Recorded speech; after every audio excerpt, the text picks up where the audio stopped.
Most people think mental toughness is something you're born with.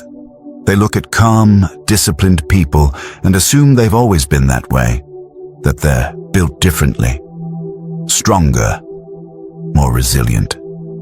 But the truth is quieter, less glamorous, and far more uncomfortable.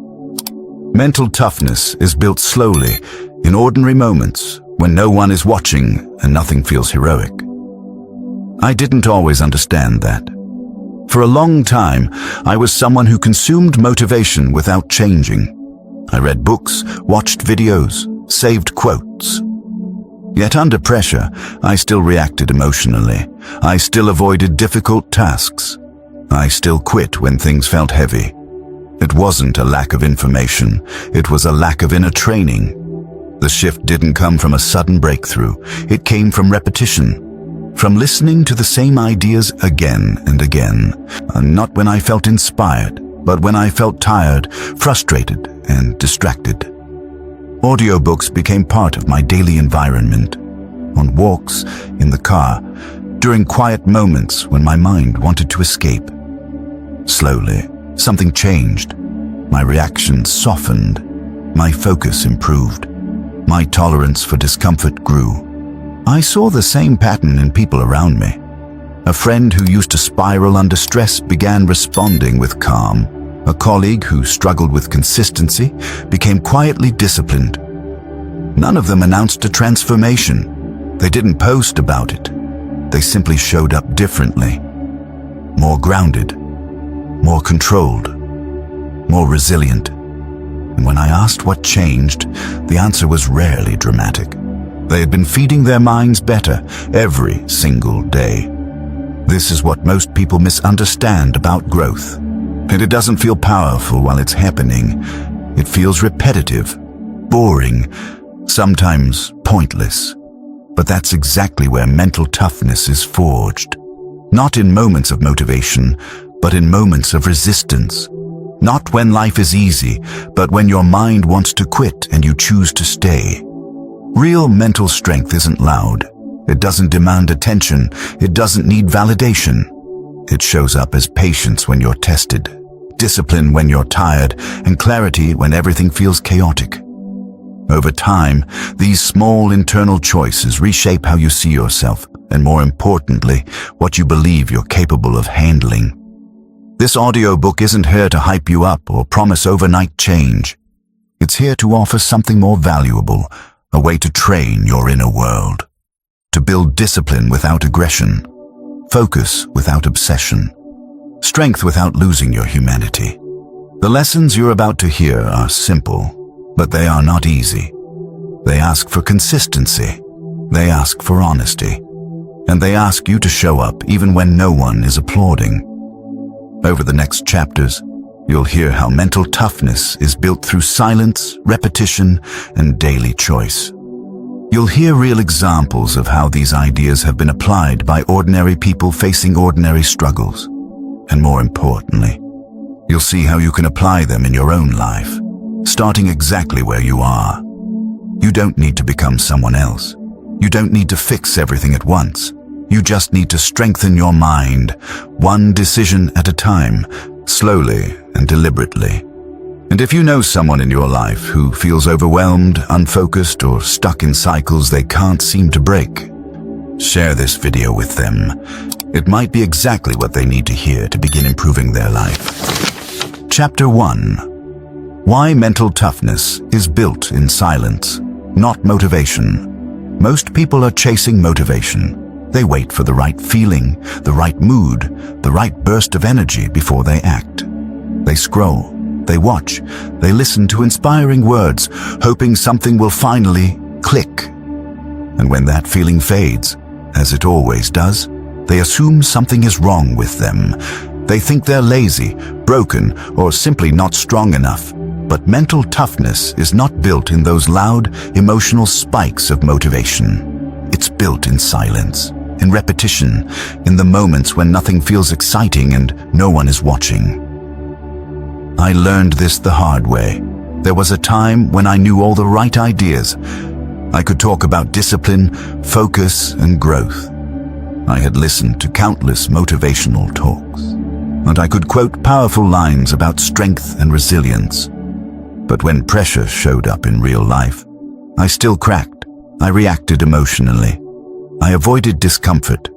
I looked for excuses instead of solutions. The problem wasn't knowledge. It was training.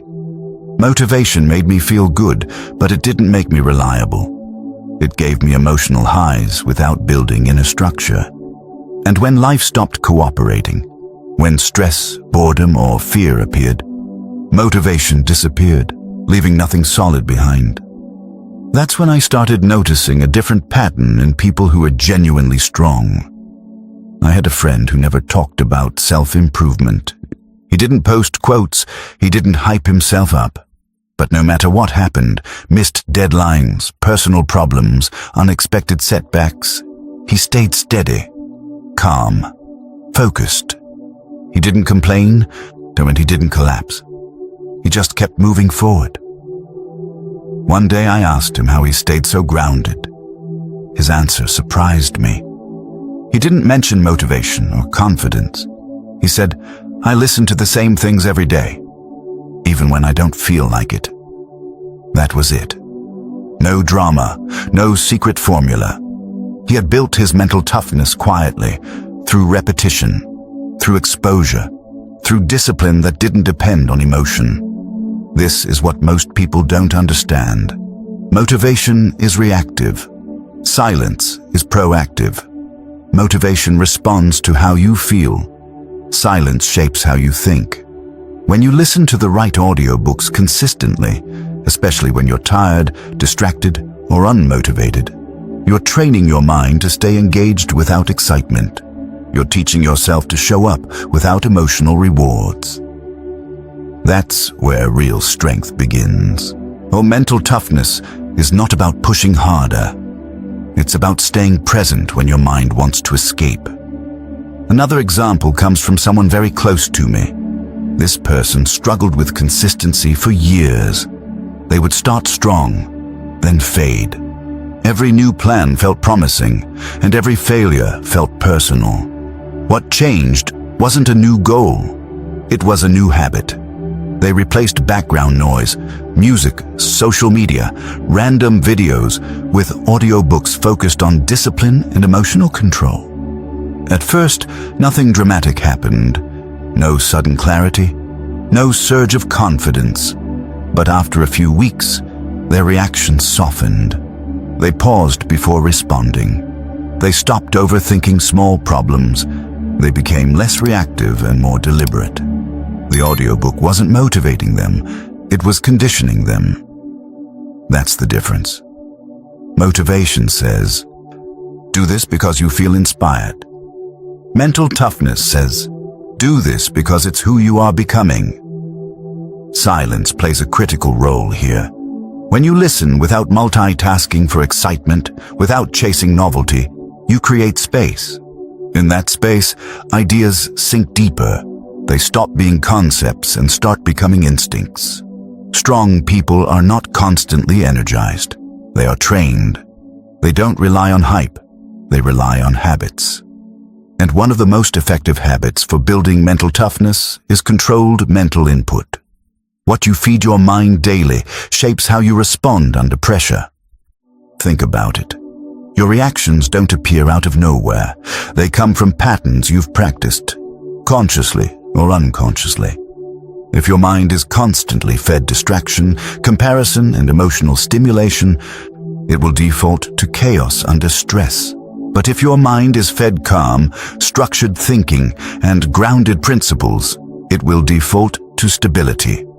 Audiobooks, when used correctly, become a form of silent training. Not something you consume once, something you return to. You don't listen to build excitement, you listen to build familiarity. The same way athletes drill basics until they become automatic. You expose your mind to the same core principles until they shape your inner dialogue. This is why repetition matters more than novelty. Most people abandon ideas too early. They listen once, feel smarter, then move on. But mental toughness doesn't come from understanding something once. It comes from hearing it when you're stressed, when you're bored, when you're tempted to quit. That's when the real work happens. Silence strips away illusion. It reveals whether you can stay with a thought without entertainment, whether you can sit with discomfort without distraction, whether you can continue without applause. That's why growth feels boring at first, and that's why most people quit. But the ones who stay, the ones who keep listening quietly, consistently, develop something rare. They become internally stable, less reactive, more resilient. Not because life got easier, but because their minds got stronger. Mental toughness isn't built by doing more. It's built by doing the same right things, even when they feel insignificant. If you want to begin applying this today, start small. Choose one audiobook that aligns with discipline, focus, or emotional control. Don't jump between 10. Choose one. Listen to it during ordinary moments. Walking, driving, cleaning. Especially when you don't feel like it. Don't analyze. Don't judge progress. Just show up. Over time, you'll notice subtle changes. You'll pause before reacting. You'll feel less urgency to escape discomfort. You'll become steadier under pressure, and one day, without realizing when it happened, you'll notice that you're no longer dependent on motivation. You'll be dependent on something stronger. Discipline, and that is where unbreakable mental toughness begins. Chapter 2. Discipline is listening. When you don't feel like it. Discipline is often misunderstood. Most people imagine it as intensity, force, or control. They picture rigid schedules, harsh self-talk, or extreme routines. But real discipline is quieter than that. It doesn't announce itself. It doesn't need to feel powerful. In fact, most of the time, it feels uncomfortable, inconvenient, and almost boring. Discipline is not doing something when you feel motivated. Discipline is doing it when you don't. I used to believe I was disciplined because I could start things. I could make plans. I could get excited about change. But my discipline collapsed the moment my emotions shifted. If I felt tired, distracted, or discouraged, I would postpone. I would tell myself I'd do it later, when I felt better. Later almost never came. It's when I realized something important. My actions were being controlled by my feelings. And as long as that was true, I wasn't disciplined. I was emotionally obedient. The turning point came during a period when everything felt heavy. Work pressure, mental fatigue, a constant sense of being behind. Motivation was gone. I didn't feel inspired. I didn't feel strong. I barely felt functional. But instead of trying to force motivation back, I made one simple decision. I would keep listening. Not because I wanted to, because I had decided to. I pressed play on the same audiobook I had been listening to for weeks. There was nothing new in it anymore. No excitement, no spark, just familiar ideas about discipline, emotional control, and responsibility. And honestly, part of me resisted. My mind said, "What's the point? You already know this." But I listened anyway. That moment taught me more about discipline than any quote or rule ever had. Discipline is not about how something makes you feel. It's about honoring a decision after the feeling changes. Most people quit right there, not because the habit is hard, but because it stops rewarding them emotionally. The novelty fades, the excitement disappears, and without that emotional payoff, they assume the habit has lost its value. But discipline begins exactly where emotional reward ends. I saw this clearly in someone I worked with. They struggled deeply with consistency. They were talented, capable, and intelligent, but unreliable. Some weeks they were locked in, focused, and productive. Other weeks they disappeared mentally. Deadlines slipped. Energy dropped. Confidence followed. One day, they shared something small but revealing. They had started listening to audiobooks every morning during their commute. Not exciting ones, not motivational hype. Calm, repetitive content about self-control, focus, and discipline. At first, they skipped days. Then they made one rule. No matter how they felt, they would listen for at least 10 minutes. That rule changed everything. 10 minutes was small enough to feel manageable, but firm enough to remove negotiation. No waiting to feel ready. No debating mood. Just listening. After a few weeks, something shifted. They weren't suddenly happier or more energetic, but they were steadier. Less reactive, more composed when things went wrong. Their discipline didn't look dramatic. It looked reliable. That's the real signature of discipline. It's not intensity. It's consistency under low energy. Discipline is what keeps you anchored when your mind is restless and your emotions are unstable. And audiobooks, when used correctly, are one of the most effective tools for training that anchor. Here's why. Listening requires very little effort, but a lot of honesty. You can't pretend you're too busy. You can't hide behind complexity. Either you show up or you don't. And when you choose to listen on days you don't feel like it, you're sending a powerful message to yourself. My actions are not controlled by my emotions. That message rewires how you see yourself. Most people don't lack willpower. They lack trust in themselves. They don't trust that they'll follow through when things get uncomfortable. And every time they quit based on feeling, that distrust grows stronger. Discipline repairs that trust. And each time you listen when you don't feel like it, you reinforce a new identity. Someone who keeps their word to themselves. And this identity matters far more than motivation ever will. Motivation comes and goes. Identity stays. Another important lesson discipline teaches is patience with boredom. When you listen to the same audiobook repeatedly without novelty, your mind gets restless.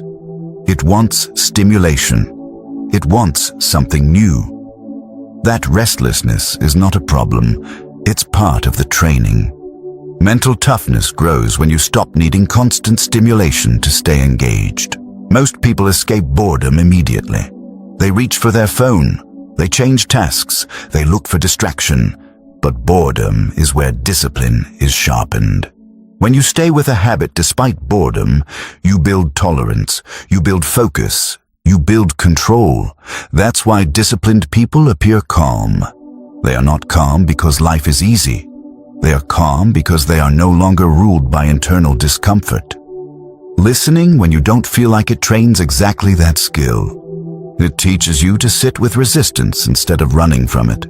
To continue without emotional permission, to move forward without internal applause. This is also why discipline feels lonely at times. There's no one cheering you on during quiet repetition, no immediate reward, no visible progress, just you showing up again. But that loneliness is temporary. What it produces is permanent. Over time, discipline compounds into confidence. Not the loud kind, the quiet kind.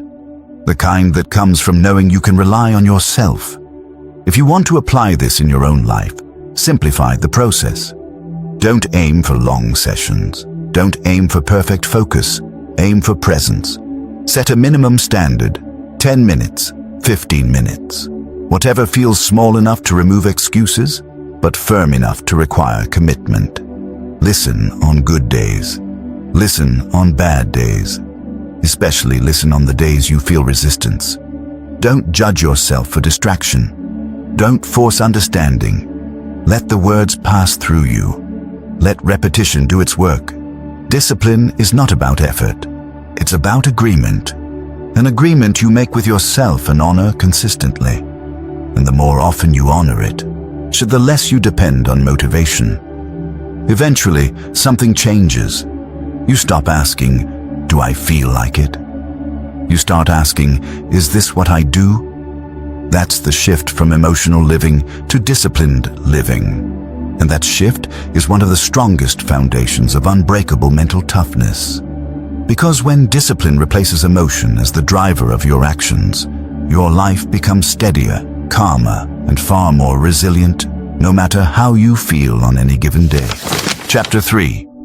Mental toughness is staying calm under pressure. Most people believe pressure reveals who you are.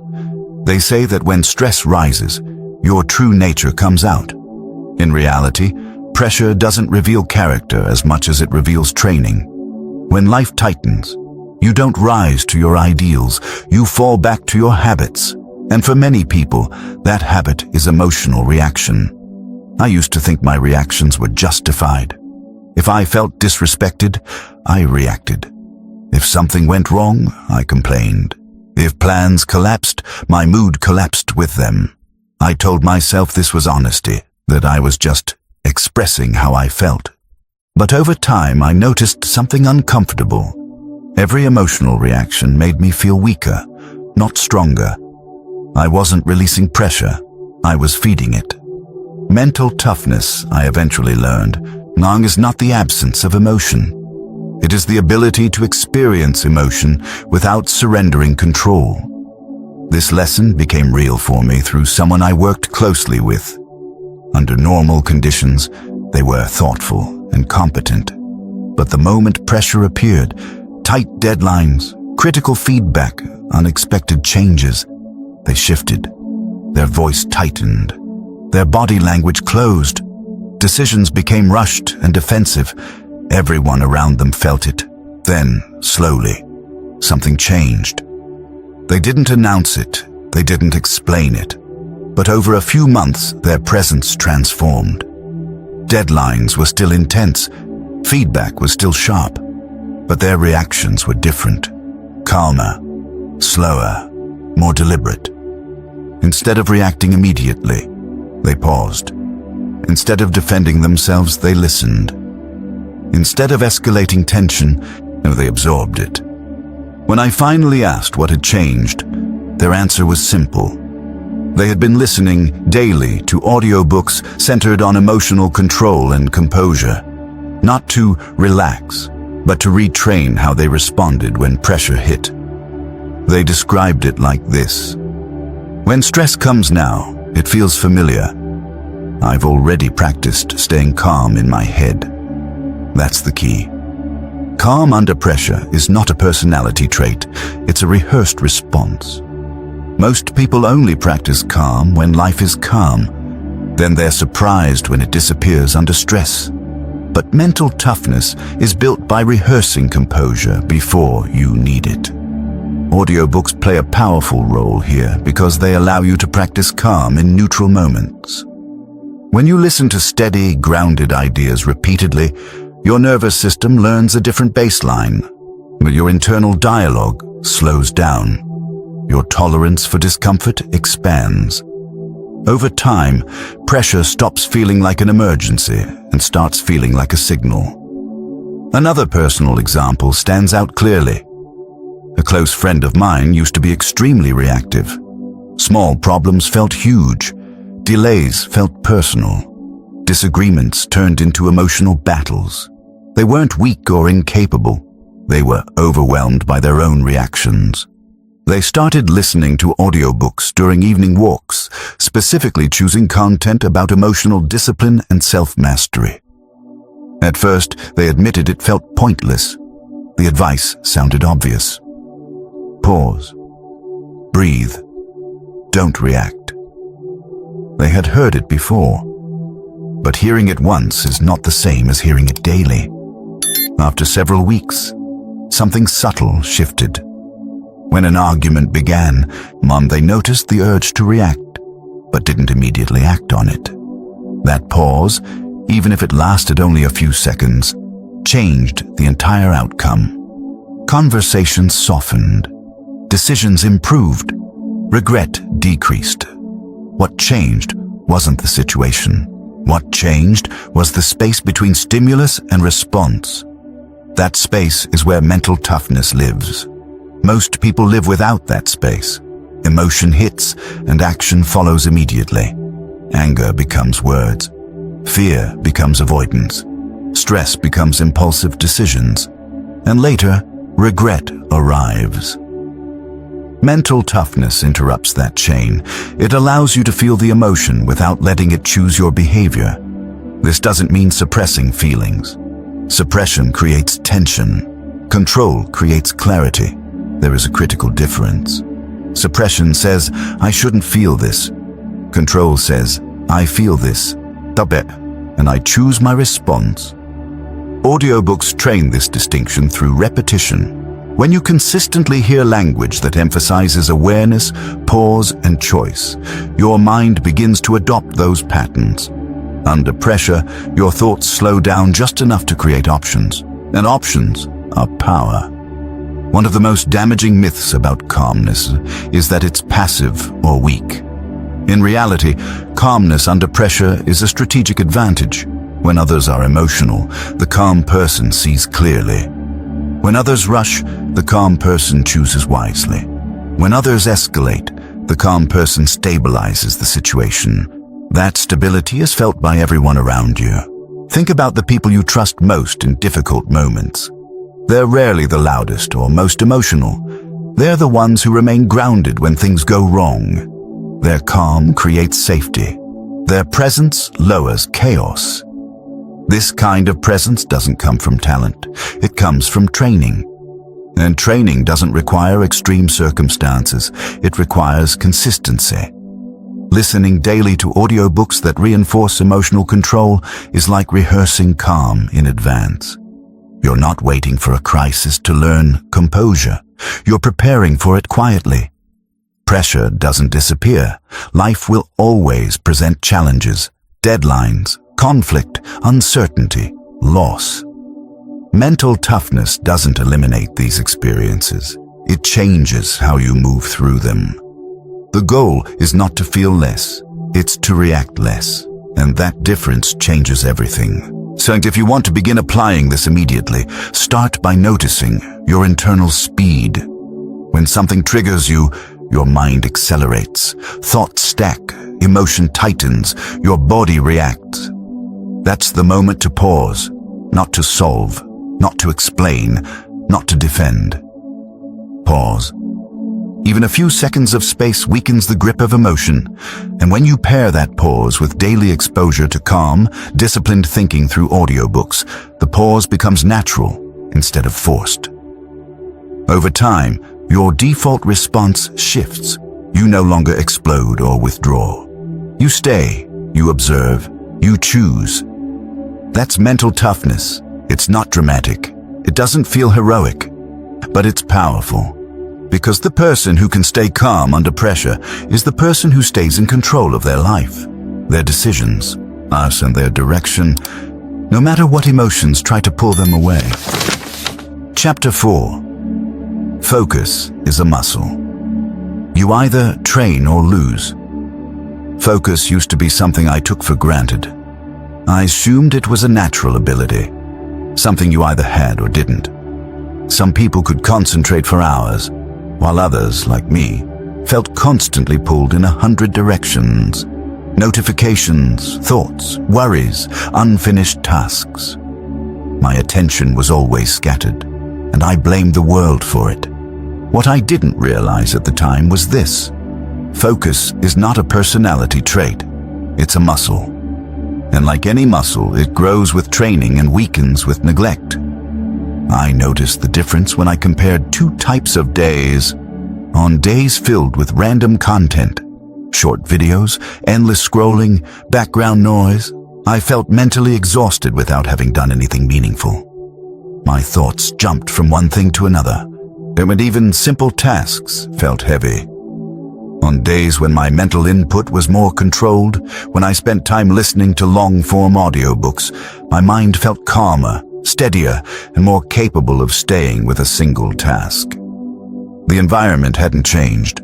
My training had. One of the clearest examples came from someone in my family. They struggled deeply with concentration. Reading was difficult. Conversations drifted. Work took twice as long as it should have. They often described their mind as never shutting up. At first, they tried forcing focus, turning off devices, setting strict rules, but it only created frustration. What worked was surprisingly simple: They replaced passive noise with intentional listening. Instead of music or random media, they listened to the same audiobook every day during walks and commutes. There was no pressure to memorize or analyze, just listening. At first, their mind wandered constantly. They missed parts. They got bored. They felt restless. But they kept going. After a few weeks, they noticed something subtle. They could stay with conversations longer. Tasks felt less overwhelming. Their mind didn't jump as quickly. Focus hadn't suddenly appeared. It had been trained. This is how focus actually works. Every time you resist the urge to switch, scroll, or distract yourself, you strengthen your ability to stay present. Every time you expose your mind to long, uninterrupted streams of thought, you teach it endurance. Audiobooks, especially when listened to repeatedly, create exactly this kind of mental endurance.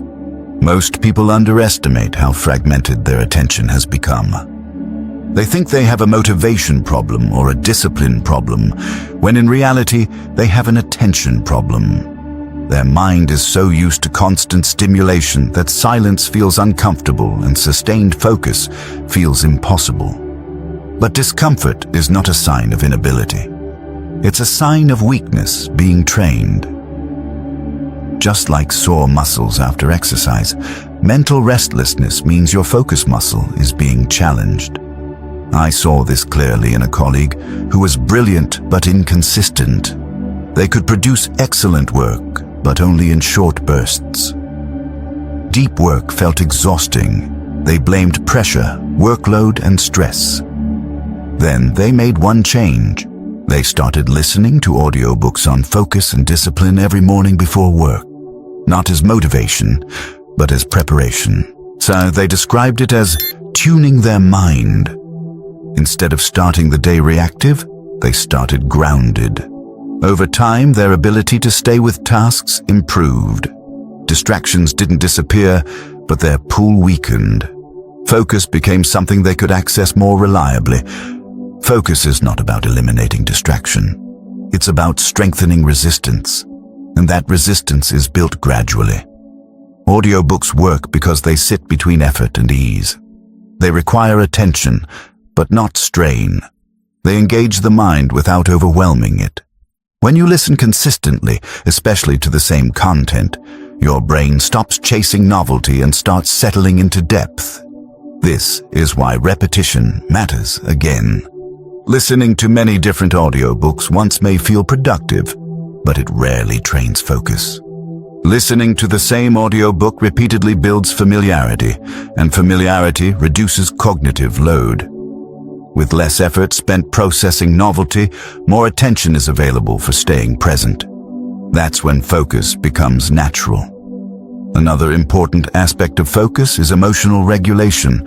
When emotions are unstable, focus collapses. Anxiety pulls attention into the future. Regret pulls it into the past. Audiobooks that emphasize calm, structure, and control help stabilize emotional noise, making focus possible again. This is mental toughness in a quieter form. You don't need extreme concentration. You need sustained attention, the ability to stay with one thing slightly longer than your mind wants to. That ability compounds. 10 minutes of focused listening becomes 15. 15 becomes 30. And eventually, you find yourself able to sit with tasks that once felt unbearable. This doesn't happen overnight. It happens through daily exposure. If you want to apply this in your own life, start by changing what you feed your mind during low-effort moments. Commutes, walks, chores. These moments shape your baseline attention more than you realize. Replace random input with intentional listening. Choose audiobooks that are calm, structured, and aligned with discipline and self-mastery. Avoid content that constantly spikes emotion. You're not looking for excitement, you're training endurance. When your mind wanders, don't get frustrated. Wandering is part of the process. Each time you bring your attention back, you strengthen the muscle. Over time, you'll notice a shift. Your mind will feel less scattered. You'll feel more present. Tasks will feel clearer. Decisions will feel simpler. And perhaps most importantly, you'll stop feeling mentally exhausted all the time. Focus, once trained, becomes a form of quiet power. It allows you to stay with discomfort, to think clearly under pressure, to direct your energy instead of leaking it everywhere. In a world designed to fragment your attention, choosing to train focus is an act of strength. And like all strength, it's built daily, quietly, deliberately, and without applause. Chapter 5. Growth happens. When you keep showing up, most people believe growth should feel obvious. They expect clear signs, dramatic breakthroughs, and moments where everything suddenly makes sense. When those moments don't come, they assume they're not changing. They conclude that the effort isn't working and quietly stop. But real growth almost never announces itself. It happens quietly, in the background, while you're busy living your life, and the only requirement it truly demands is that you keep showing up. I used to underestimate this. I thought growth meant improvement I could feel. If I didn't feel sharper, stronger, or more confident, I assumed nothing was happening. I listened to audiobooks, read ideas, reflected on them, but when my behavior didn't instantly change, I felt disappointed. But what I didn't understand then was that growth doesn't feel like progress while it's forming. It feels like repetition. There was a period when I listened to the same audiobook for weeks. I knew the structure. I recognized the phrases.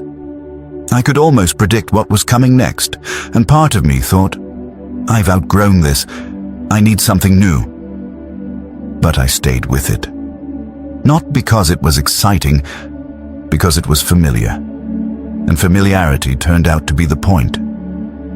I noticed the change later, not during listening, but during life.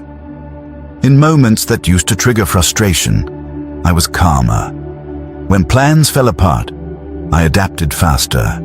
When work became monotonous, I stayed present instead of escaping. None of these changes felt dramatic. They felt natural, as if this had always been who I was. That's how growth actually works. It doesn't feel like adding something new. It feels like removing friction. I saw this clearly in a close friend who struggled with self-doubt. They were intelligent and capable, but constantly questioned themselves. Every mistake became evidence of failure. Every delay felt like proof they weren't good enough. They tried reading books, attending workshops, and setting goals, but nothing seemed to stick. Then they simplified everything. They chose one audiobook focused on self-mastery and discipline. Just one. And they committed to listening to it every day, even if only for a few minutes. No pressure to understand everything. No pressure to change immediately. Weeks passed. Nothing obvious happened. Months passed. Something subtle shifted. They stopped apologizing for existing. They hesitated less before making decisions. They recovered faster from mistakes. When I pointed it out, they were surprised. They hadn't noticed the change themselves. That's the danger of expecting growth to feel loud. You miss it while it's happening. Growth is cumulative. Each time you show up, you add a small layer of reinforcement. Each repetition strengthens the same pathways. Over time, these layers become your default. Audiobooks accelerate this process because they allow you to keep showing up even on low-energy days. You don't need to perform. You don't need to produce. You just need to listen. And listening, repeated over time, reshapes how you think. One of the biggest mistakes people make is constantly switching inputs. New book, new idea, new method, new philosophy. They're always starting over, which means they're never letting anything settle. But growth requires staying long enough for ideas to move from conscious thought into unconscious behavior. That only happens through repetition. Another example comes from a colleague who was deeply frustrated with their lack of progress. They worked hard but felt stagnant. Every few weeks they tried something new. New routines, new productivity systems, new content. Nothing lasted. Eventually, they stopped chasing novelty and committed to consistency instead. They picked one audiobook and listened to it daily during their commute. Same content, same message, over and over. At first, they complained it was boring. Later, they stopped noticing it. And eventually, they realized they were acting differently without trying. Less procrastination, clearer priorities, more follow-through. Growth didn't arrive as motivation, it arrived as alignment. This is the paradox. When you stop trying to grow and focus on showing up, growth happens. Showing up trains patience, it trains humility, it teaches you to trust processes instead of chasing results. And this trust is essential for mental toughness.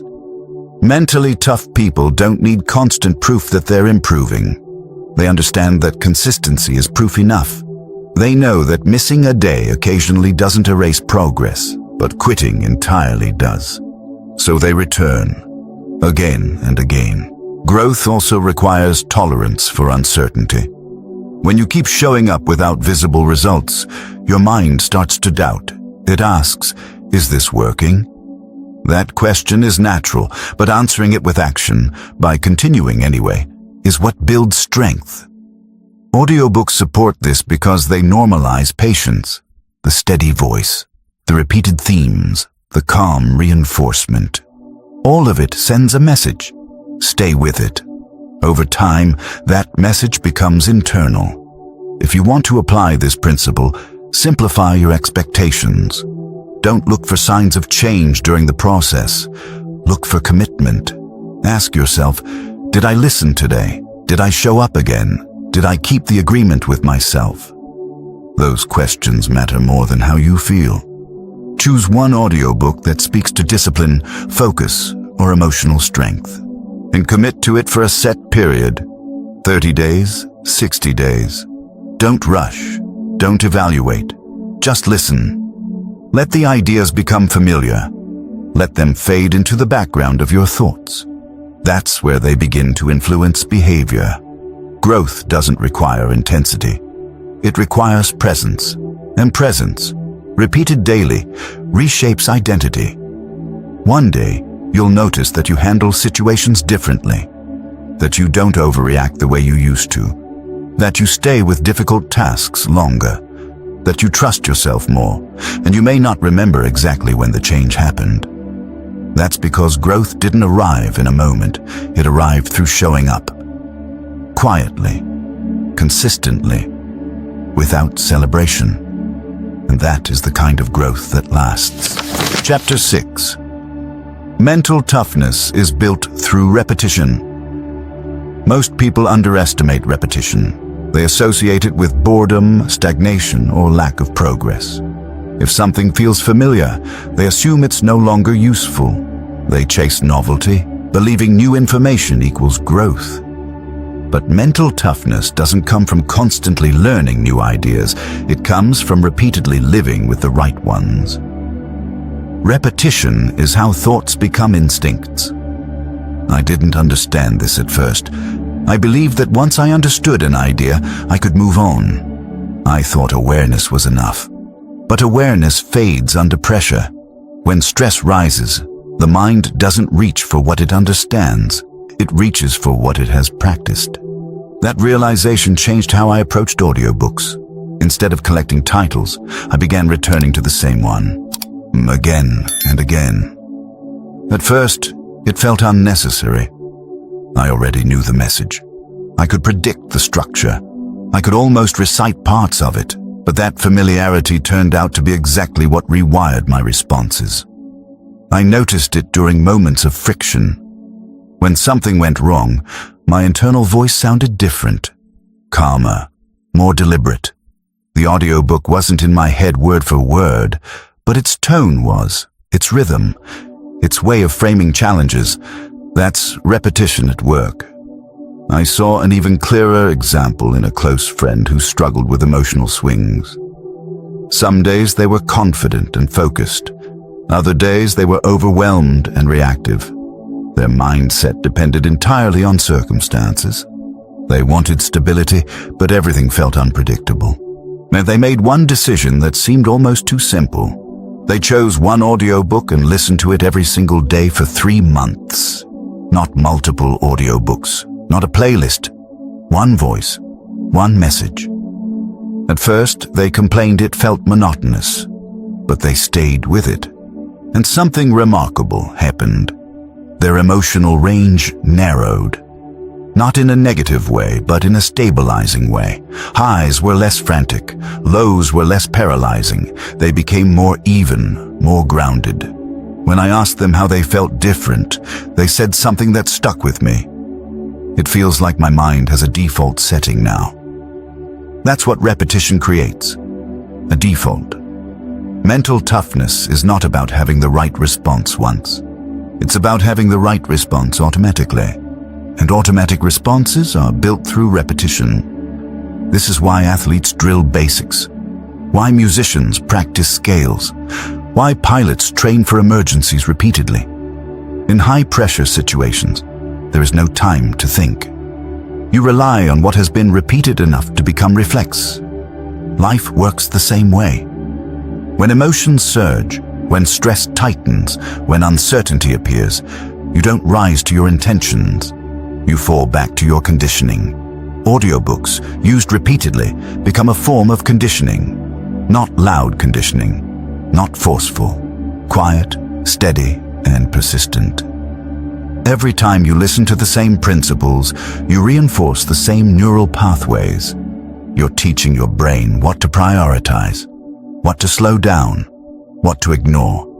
Over time, those pathways strengthen and alternatives weaken. This is why repetition feels boring before it feels powerful. The mind craves novelty because novelty stimulates dopamine. Repetition doesn't, but dopamine is not discipline, and stimulation is not strength. Mental toughness requires delayed rewards. Another person I worked with experienced this firsthand. They were constantly overwhelmed, not because their workload was extreme, but because their reactions were. Every task felt urgent. Every mistake felt catastrophic. Their mind jumped from one worry to another. They began listening to the same audiobook during quiet moments, especially during times when their mind wanted distraction. At first, they barely paid attention. Then slowly, they noticed something unusual. Their thoughts slowed down. They stopped catastrophizing. They began prioritizing more clearly. The content wasn't new. The repetition was. Repetition creates familiarity. Familiarity creates safety. Safety allows the nervous system to calm down. And a calm nervous system is the foundation of mental toughness. This is also why repetition builds confidence. Not confidence based on achievement, but confidence based on predictability. You know how you'll respond because you've practiced it. That kind of confidence doesn't disappear under pressure.